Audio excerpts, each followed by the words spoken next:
Ok, salam alaikum la famille. Tay dama ñëw def benn petite vidéo avec l'accord de la petite sœur de Pape Cheikh Diallo bi ngeen gis audio mi muy dem ci réseaux sociaux yi ku nekk nga may woo ku nekk ngay laajte depuis une semaine waaw kii war woon génn war woon wax c'était pas le moment patati patata réseau yi ñu ngi bind site yi ñu ngi bind influenceurs yi ñu ngi ciy wax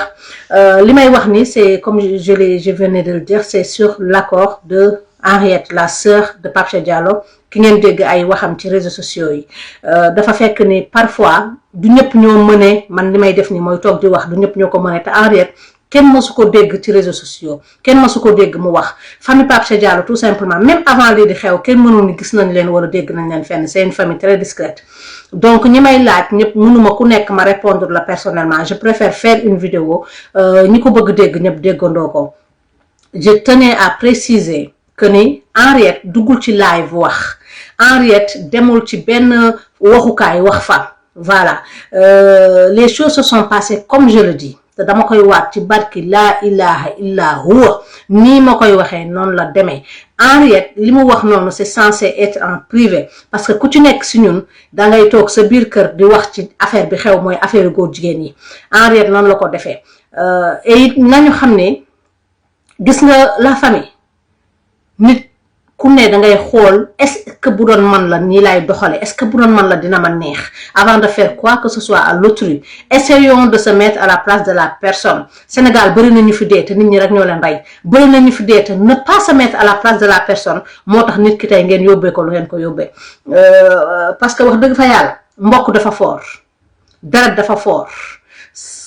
mënoo toog ci réseaux sociaux di gis ñuy wax ci sa deru koo xam ne yéen ñaar yéen a bokk ndey ak baay te sa xol du jóg mënoo toog ci réseaux sociaux kenn ci yéen du toog gis ñi saaga baayam wala ñi saaga yaayam wala ñi traité même sa yaay bu dee caga la buñ ko nee caga la daf lay metti sa yaay bu dee caga buñ la nee yow doomu caga nga daf lay metti doomu biiral yii koo si saaga ni ko doomu biiral bi nga doon day mer te moonte dëgg nga ko wax donc mettons-nous à la place des gens des autres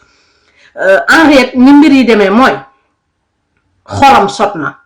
toog na di seetaan benn live kat ci réseaux sociaux ci TikTok bi duma wax turam parce que c'est une personne boo xam te ne j'ai beaucoup d'estime pour lui j'ai beaucoup de respect pour lui bi mu toogee di seetaan live kat boobu dafa invité woon benn sëriñ li may wax c'est sur l'accord de Henriette bi live kat boobu invité sëriñ mu tombé ci muy scrollé ba tombé ci live mu taxaw di déglu sëriñ bi di wax ci waxu góor jigéen yi en général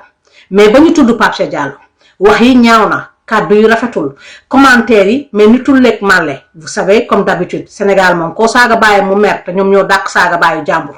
donc Henriette bu mu duggee ci commentaires yi nee na mu gis saaga yéeg wax yu ñaaw yi mu xolam sot mu ne ok man ni may def mooy mu dugg ci profil wu live kat bi mu fekk foofu numéro xamul live kat bi masul déggante ak live kat bi mu gis numéro bi mu gisee numéro live kat boobu tas audio yi daf ko woo mais en privé duggul ci live bi je tiens à préciser que rakku Pape Cheikh Diallo bi ngeen dégg muy wax duggul ci live waxul ci live deful sortie dafa woo nit di wax ak moom en privé nit ki enregistré ko sans son consentement je pèse bien mes mots bi mu woowee live kat boobu ni ko man la diw waaw li ñuy wax ci Pape Cheikh Diallo amul mun ko yow la diw noo tudd mun ko man maman Henriette laa tudd mu ko loo bokk ak Pape Cheikh Diallo mu ko ñoo bokk ndey ak baay mu ko maa ngi lay déglu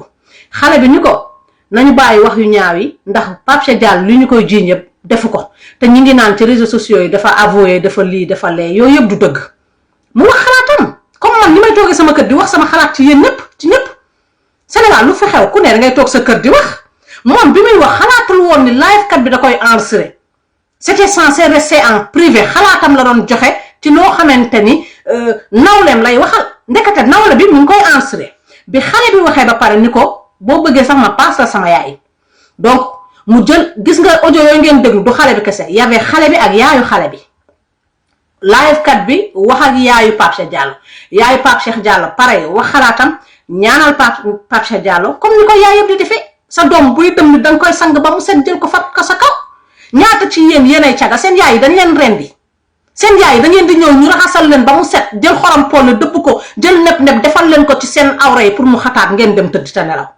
kenn ci yéen doonu fi caga yaayam beddi ko wala yaayam xas ko wala yaayam leneen ko mettez-vous à la place des autres wax ji nii la demee live kat bi enregistré na Henriette enregistré na yaayu Pape Cheikh Diallo téye enregistrement yi waxu leen dama leen enregistré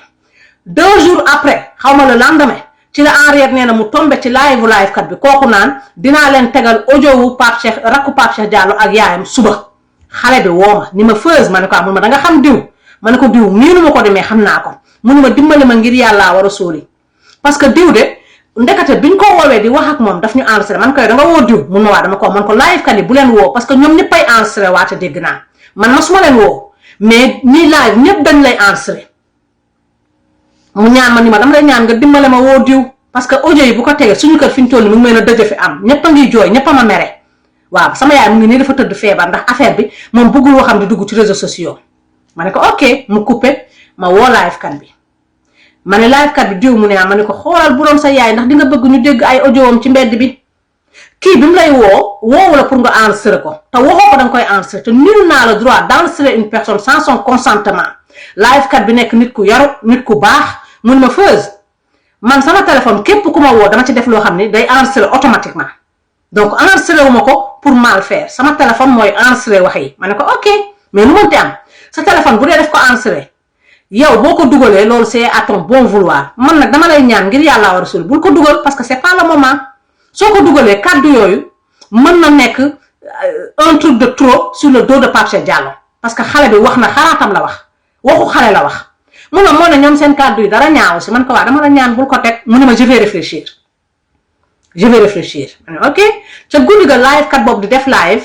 maa ko seetaan mu ni man naroon naa leen tegal audio wu rakku Pape Cheikh Diallo yi ak yaayam mais sama ay nit woo nañ ma ñaan ma dama koy bàyyi duma ko teg ñun ñëpp ñu sant yàlla jullit ak moromam jullit noonu lay def mooy boo demee ba xam ne lii nga bëggoon def day yàq da ngay reculer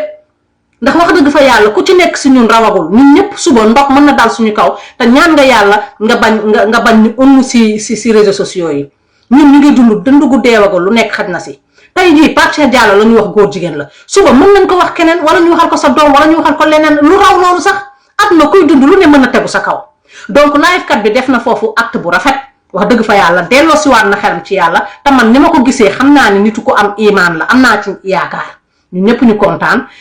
waa kër Pape Cheikh Diallo soulagé wu ma ne leen diw de wax na ci live nee na tegul live ba alhamdulilah ñu toog quelques semaines après ma xëy suba dégg réseaux yi sociaux yi ñu ne la sœur de Pape Cheikh Diallo ses audios man ba tey ni mënuma leen wax audio yi la ma wax ndax dégluwuma ko man TikTok bi gëj naa si seetaan ay live te live kat boobu bokk na si bu dee ñaar live laay seetaan bosu Jessica laay seetaan ak bosam waaw bu ma tëddee fi ñoo may wéttali ma ne comme dugal na audio yi def na la ko saf dégg naa tegul yaay ji mais teg na Henriette mais ba léegi ni live kat bi mu ngi yor audio wu yaayu Pape Cheikh Diallo yoo xam ne da ko enregistré sans son consentement donc du jour au lendemain mën ngeen yeewu dégg ay audio yaayu Pape Cheikh Diallo mais je tenais à préciser que ni muy waxu Henriette rakku Pape Cheikh Diallo bi ngeen jot a dégg muy waxu yaayam joo xam ne kenn tegal ko xëy na live kat bi mën na ko décider teg ñooñu dañu woo nit ki enregistré leen c'est pas ay live yu ñu dem à leur bon vouloir di wax ci ëtt bi ñooñu génnuñu ci ëtt bi c'est des personnes yoo xam te ne elles ont voulu se confier en privé kan doon waxal moo leen enregistré dugal leen kan doon waxal nag wax dëgg fa yàlla il a peut-être ses raisons il a peut-être ses loo xam te ne moom moo koy poussé muy nit di ko woo mu koy enregistré mais nañu xoolaat yàlla ci li ñuy def nañu gën a rafetalaat suñu diggante nañu gën a jàppalante surtout koo xamante ne da nga koy xool ni kii kat nitu diina la kii kat nitu imaan la faut pas qu'on trompe les gens faut pas que en haut nit di la xool di la naw fekk ci suuf yaa ngi def loo xam ne bu doon sa sœur boo bokkal ndey ak baay doo ko def man live kat boobu j'ai rien à lui dire parce que comme je le répète je le disais tout à l'heure je le répète c'est une personne que je respecte beaucoup c'est une personne que j'ai beaucoup d'admiration pour dama koy xool mais ni kuy xool ku ma bokkal ndey ak baay loolu am naa si déception parce que nit boo ko bëggee doo bëgg muy def loo xam te ne du la metti ba léegi woowuma ko waxumaan moom parce que il est dans ses droits nit réseaux sociaux yi ku mu neex teg sa live wax lu la neex ku mu neex yàq nit ku mu neex defar nit loolu c'est un choix man tamit c'est mon choix tey ma teg vidéo wax ni leen rakku Pape Cheikh Diallo duggul ci benn live dafa wax en privé live kat bi moo jël téléphone am enregistré ko sans lui dire que maa ngi lay enregistré c'était tout pour aujourd'hui kaddu yi bu dee am na lenn loo xamante ne ñaaw na si maa ngi koy jéggalu le tout c'est tout simplement yéen nit ñi nga xamante ne xëy dañuy nelaw wala xamuñu leeral ñi nga xamante ne dañu foog ne rakku Pape Cheikh Diallo moo dugg ci ay live di wax loolu képp laa si jublu woon maa ngi baalu ak képp koo xamante ne wax naa fi loo xamante ne peut-être waruma la ko woon wax c'est tout simplement pour defar asalaamaaleykum